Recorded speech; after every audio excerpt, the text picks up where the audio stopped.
Okay, so I just got this in the mail. It's the second version of sort of like pre-production, prototypey version of BushPoo that I received from Game Crafter. So it comes in a little box like this. And this is the smaller sort of no box version. It's like a travel version of the game. So we'll get this out of the way. And it's not so bad. So there's a few things I did differently. I got rid of the box.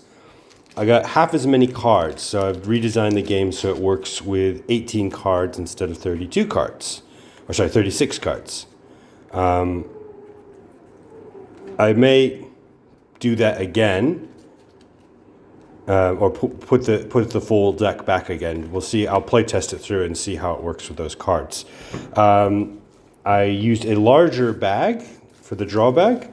Now the reason for that is because the board, instead of that folding board, I got this one, which is, I don't know, it's pretty neat. It's actually just a half-size board, I think they called it. And then you flip it over, and there's the rules for the game.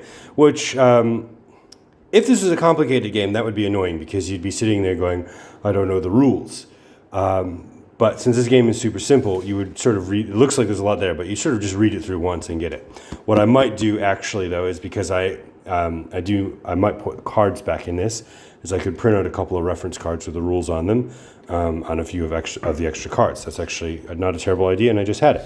So then you put, everything fits back in this bag. So you use this bag during the game to draw your cubes, and you put everything back in that bag to carry it when the game's ready to pack up.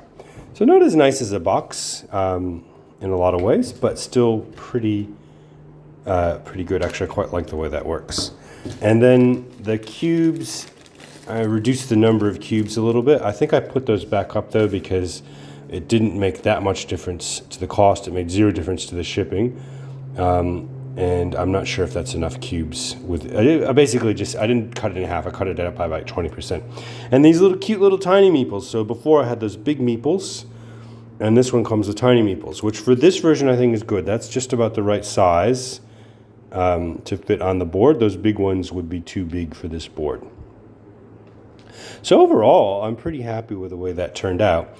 I will make a few changes. So I think I'll put the card number back up, because it adds like $1.25 to the production cost. Increase the number of cubes. And then this board, as much as I like it, there's one problem, is it said, make sure there's lots of border around it. So it's got this border and then a gray border, because I didn't want to cut it. And I think that border is taking up too much space. So I redesigned it so the border actually goes only about as far as that pink line goes, and the pink line is pushed to the edge. So there's more map to look at. The picture's bigger. It takes up, because that's the game right there. So you want it to be. There's no reason for this to be there. It's just decoration. And that's it. That's the travel version of BushPoo. The reason I made this one is because through Game Crafter, because I didn't get the Kickstarter funding for this. Kickstarter made the game, pretty affordable, and the shipping less.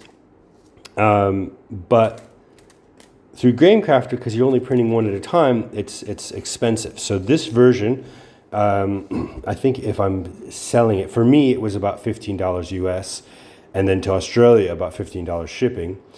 But for anyone buying it, I think it goes up to $20 US and the same shipping.